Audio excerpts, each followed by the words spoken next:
Hello, everyone. So today we are live with our guest from NUS, which is the National Union of Students, Matt Freely. To give just an introduction about NUS, the NUS stands for National Union of Students of the UK, is a confederation students union in the United Kingdom. Around 600 students union are affiliated, accounting for more than 95% of all higher and further education unions in the UK. Although National Union Students is the central organization for all affiliated unions in the UK, there are some also developed nations sub-bodies, which is NUS Scotland, and NUS Scotland President Matt Creeley is with us now. Hi, Matt. Hello. Very welcome. Hello. Thanks for having me at your wonderful live studio. Thanks for having me. So, how's the day going on for you? Must be getting a lot. It's going well. It's a pretty wild time, I think, at the moment. I think for obviously for the entirety of society, but I think for students as well, it's been a pretty challenging year for us.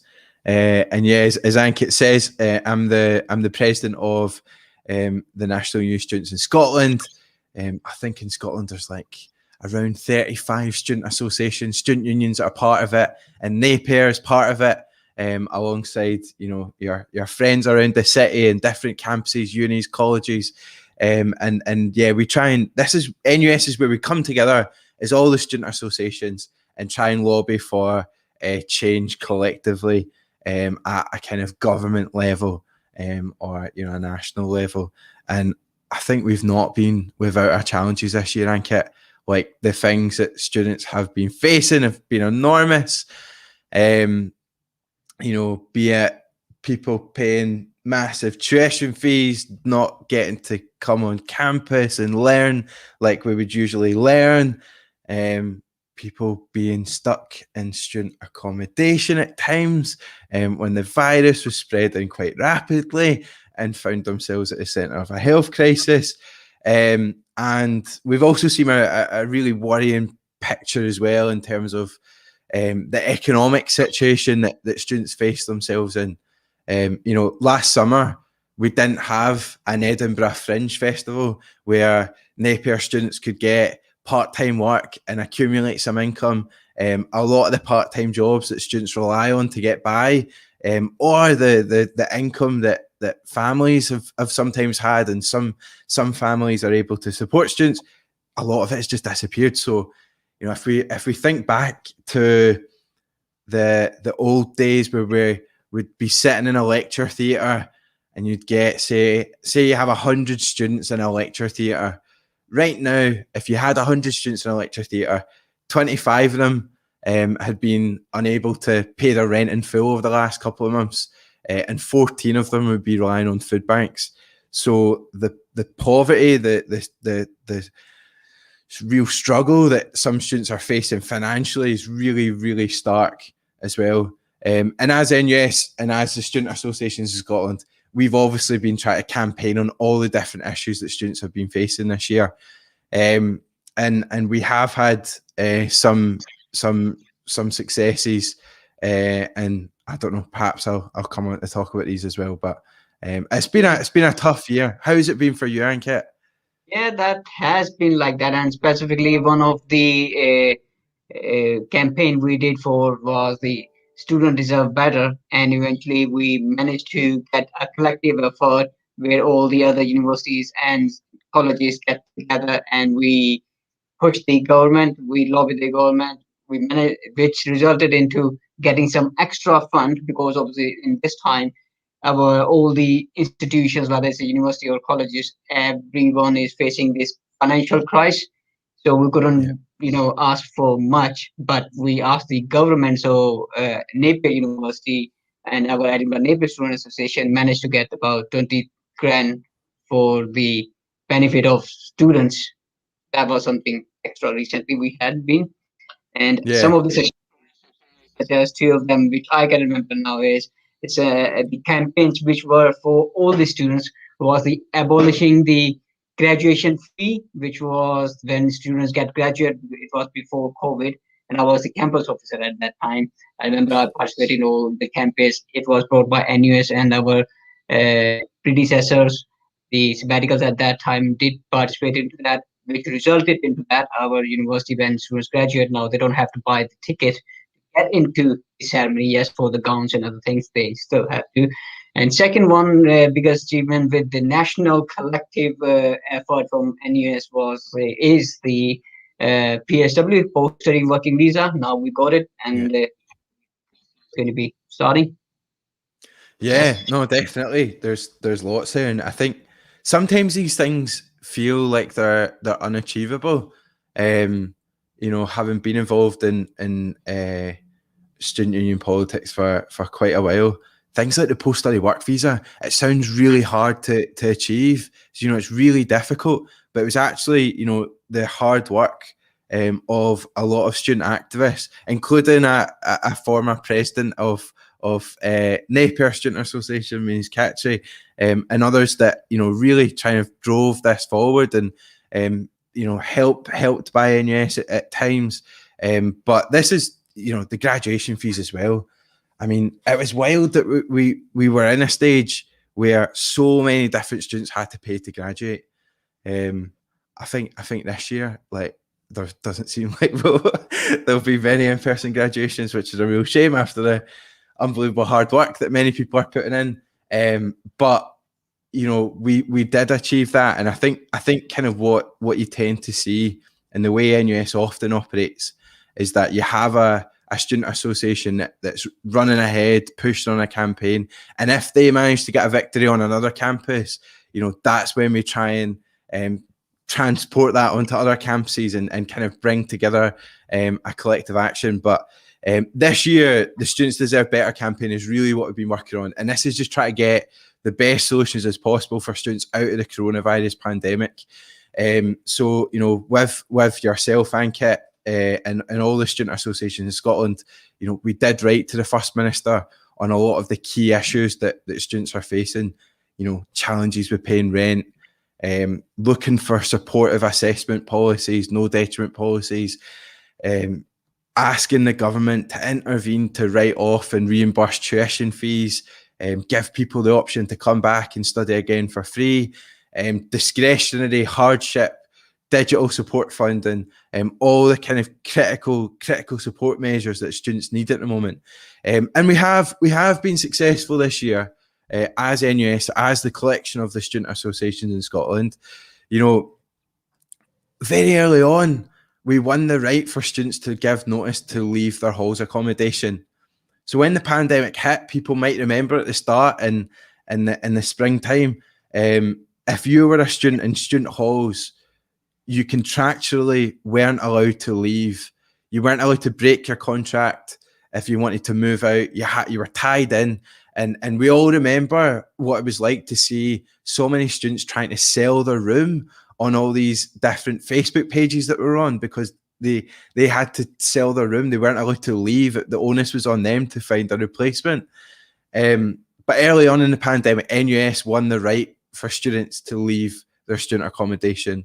We pushed the government on that. The government introduced legislation, and we keep getting that legislation extended. And in the meantime, we've also got the government to commit to a review of student halls, which would hopefully secure more rights for students that live in accommodation, but also, look to address some of the issues of like the cost of halls, the quality of it, whether people can barge into your room, and what rights you have as a student in these halls. But we've also, I'm getting some form of delivery. That's the wildest. Let's ignore it. Let's hope the delivery man. Can't believe it, live on Napier TV. But conservatively, we have secured about £50 million from the Scottish Government this year. £27 million worth of hardship funding for students that are struggling, £5 million of digital poverty funding, mental health support funding, all these kind of things. But there's a lot more to do as well. I think we need to keep organising, because we're still stuck in a rut where people are still paying money for accommodation that they're not sure if they're going to be able to use or not. They're not sure what their teaching's going to look like. And there's a lot of issues, kind of forthcoming. Specifically when Scotland has its own agendas for sustainable environment, and we have COP26 meeting in Glasgow this year. So Scotland has the targets for zero emissions and zero carbon neutrality. Our university has put down their targets as well with the SFC. So I have seen that many other student associations and other institutions are trying to contribute. With last year, I remember we all marched into Edinburgh city that for climate strike. But that's the point now, is to coming to actions. We have been talking about a lot of stuff, but now it's time for action. And if the action comes collective effort, first the thing is awareness. So build up the awareness. Education systems is the best part to bring any awareness, whatever stage of the life you are, especially when we have mature students as well. We have students who have the family, who have the kids. So things are different now. So this will be another aspect that at national level, with the help of NUS, we will be able to achieve, I would say.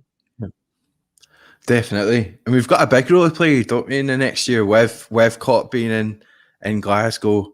If it goes ahead, I think we are still expecting it to go ahead. But I think we as students in Scotland have a massive role to play. I think we've got a role to play on that on our campuses, to try and see what change we can drive on our campuses. We do have an issue of, a lot of our universities, colleges are in big old buildings that leak energy, aren't the most environmentally efficient. We've got, in some cases, people investing in, probably the worst elements of things like the fossil fuel industry. And it's really inspiring when you see students kind of organising to try and challenge it, to try and bring a greener world, to stop the climate catastrophe.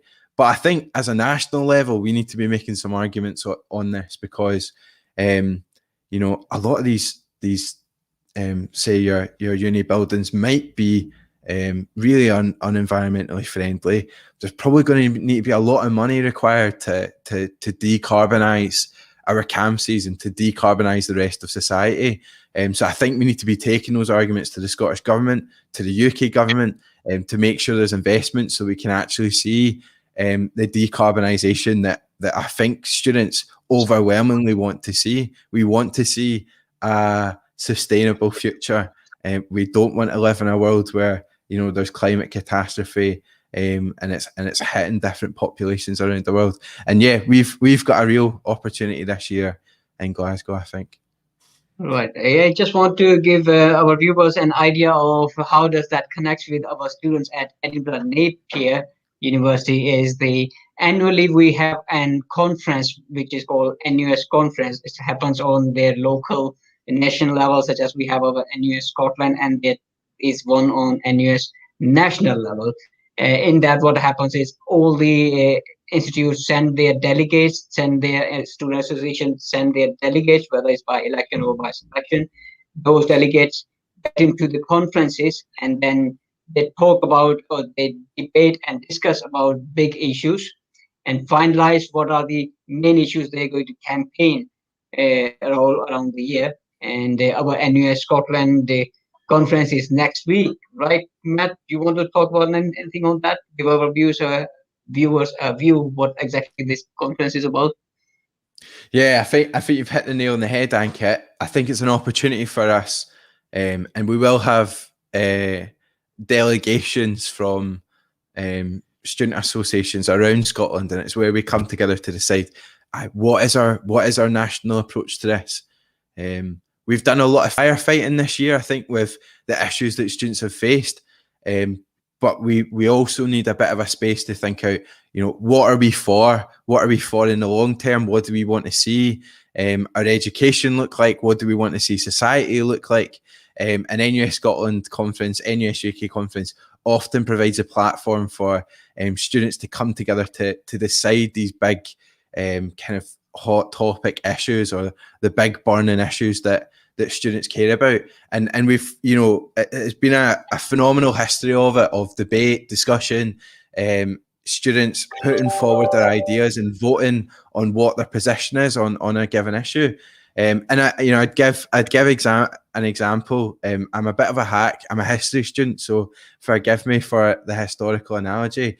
But this stuff is it's really quite inspiring to see the kind of history of us coming together and deciding our positions on things.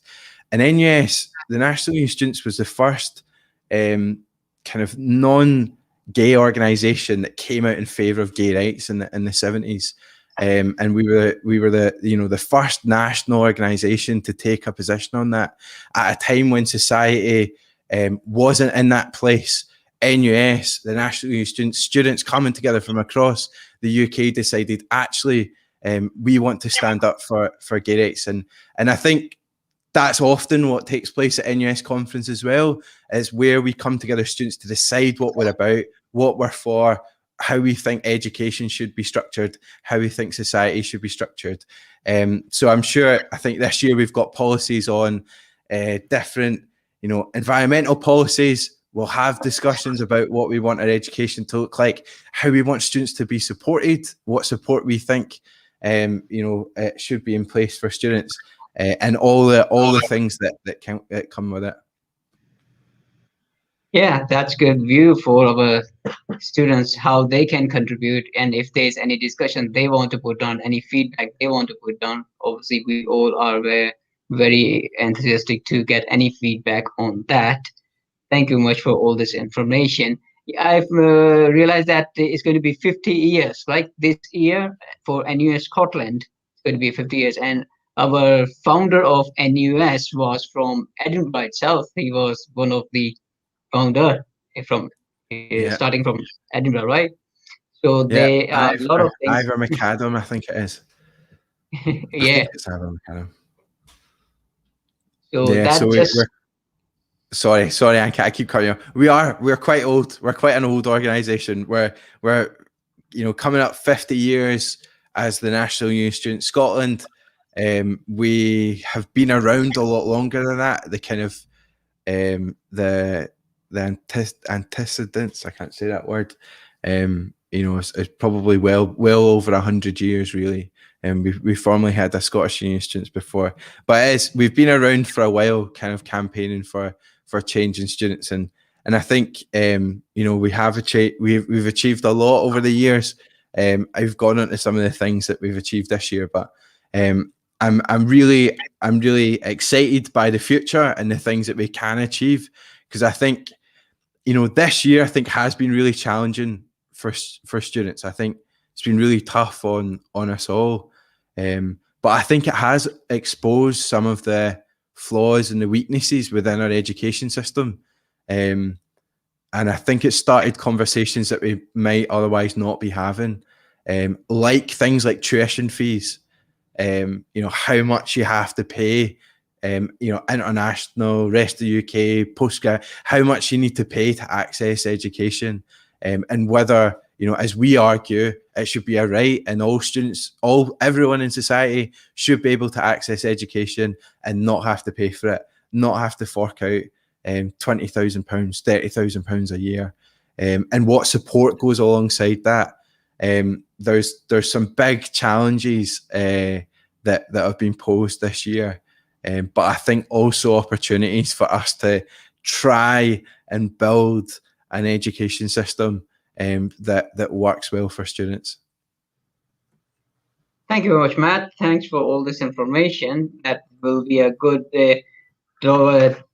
talk to take it back for our viewers, that how, if there are some campaigns or if there are some issues or concerns that needs a national alliance, so this is the platform they need, especially for decolonization of education or student deserve better. These are the two main campaigns running all over the nation worldwide. Anything else at the end, if you want to give another remark to our viewers at Edinburgh Napier University? Yeah, sure. I guess the biggest thing, I think the biggest thing you can do as a student is get involved in the student association. So take your issues to the student association.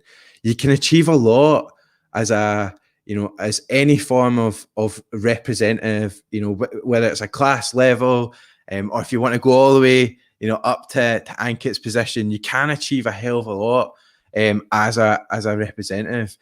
One of the things that I've been conscious of this year is I met with a member of parliament last week, and they said to me, "Oh, I haven't actually heard much from students this year." And this was a member of Scottish Parliament actually in Edinburgh. Said, "I haven't heard much from students this year. So it's good to meet you and discuss the issues." And it made me feel really sad, because I'm worried that we don't always speak to the people that we need to speak to, or organise in the spaces that we need to organise.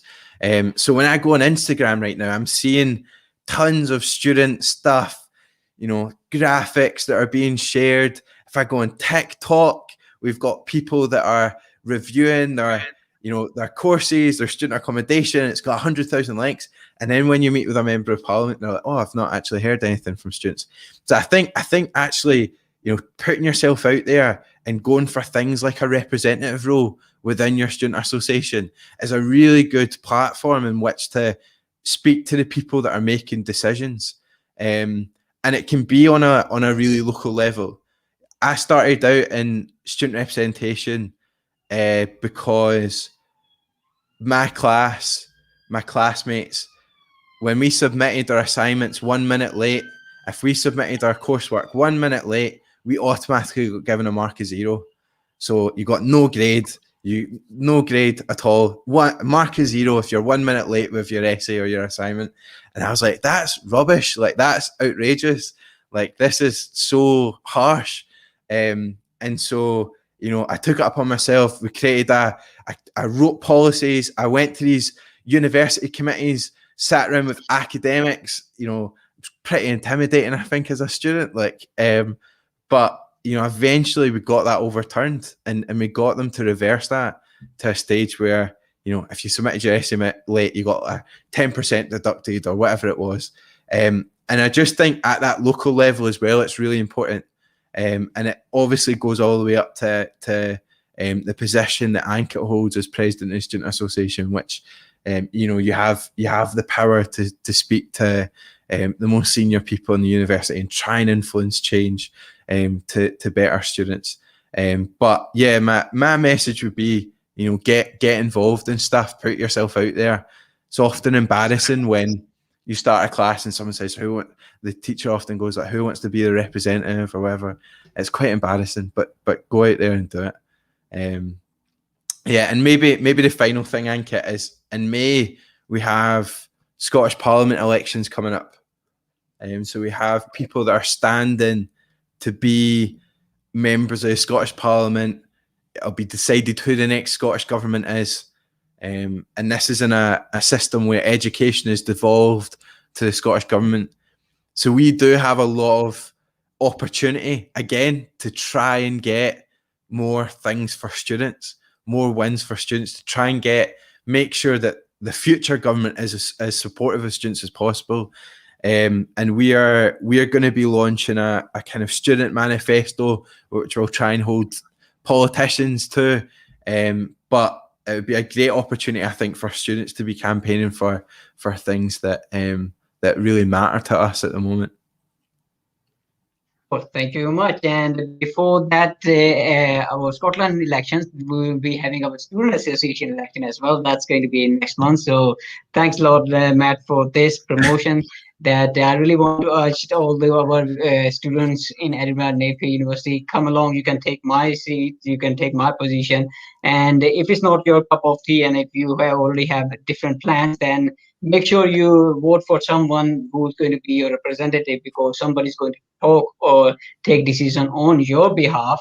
So you really want to send your a good representative who's got engaged, whom you really want to trust on. Same as on the national level, and when there's going to be national parliament elections in Scotland. Thanks a lot, Matt, for joining us into our virtual studio. hopefully things are going to be soon better and we can see each other in big campaigns like before last year because pre-COVID. Right. Cheers, Ankit. Thank you. Thank you very much, Matt. Bye for now. Cheers.